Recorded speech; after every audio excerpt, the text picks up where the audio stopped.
Hello and welcome to episode 278 of the Daily Sales Message Sales Podcast, where every single day I share a piece of simple and actionable advice that's designed to help you feel more confident and sell more stuff.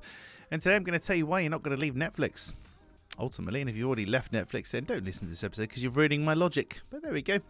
If you're a Netflix subscriber, as I have been for a few years now, there's a high chance that you're probably never going to leave.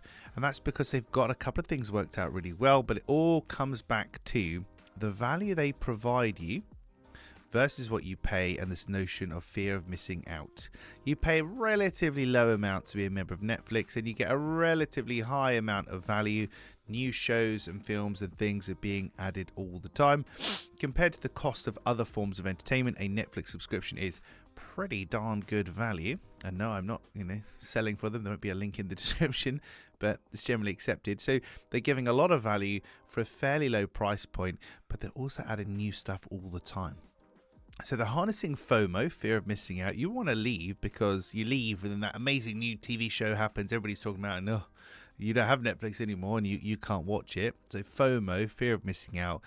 But just this value inversion that they have, where new things are being added all the time. There's bajillions of TV shows and films and stuff on there already. For the small amount of money that you pay, it's like, even if I only watch one show a month, a year, one film a year, whatever, I get my money back. It's worth the spend, and there we go.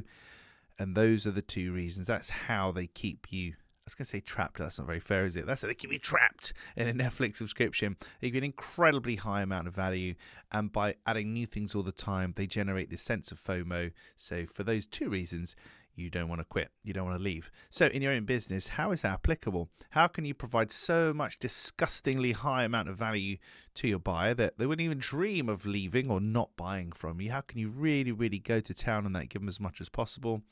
And if you have a longevity kind of offering with monthly recurring revenue, annual recurring revenue, how could you, or a subscription, how could you create that sense of FOMO? Talk about things that are coming out in the next 6 months. These are things that are coming. You'll notice this is something else that Netflix does. Coming up, these films, coming up, these TV shows. Because if you're thinking of quitting, you'll see, oh, that's coming in a week's time. I'll watch that first and then I'll quit. And they know by that time you'll probably forgotten. You'll watch it, you'll enjoy it, and things will go on. So how can you keep people locked in by teasing them in anticipation of future things that are coming, so they have FOMO, they don't want to leave? And how can you really, really just destroy people with the amount of value you give them, just overwhelm them with huge amounts of value, so they just think what they're paying for your product or service is an absolute steal in the first place? That's it for this episode of the Daily Sales Message. Tomorrow in episode, as I read my notes, 279, where do you come in? That's my question tomorrow. Where do you come in? We'll answer that tomorrow in 279. In the meantime, if you haven't already, please hop on over to LinkedIn. Connect with me there. Shoot me a DM. Let me know what you like about the podcast. Always lovely to hear from listeners from around the world. It goes to so many places, this podcast. Always surprises me. People all corners of the world. So please hop on over to LinkedIn. Connect with me there. Shoot me a DM. Lovely to hear from you.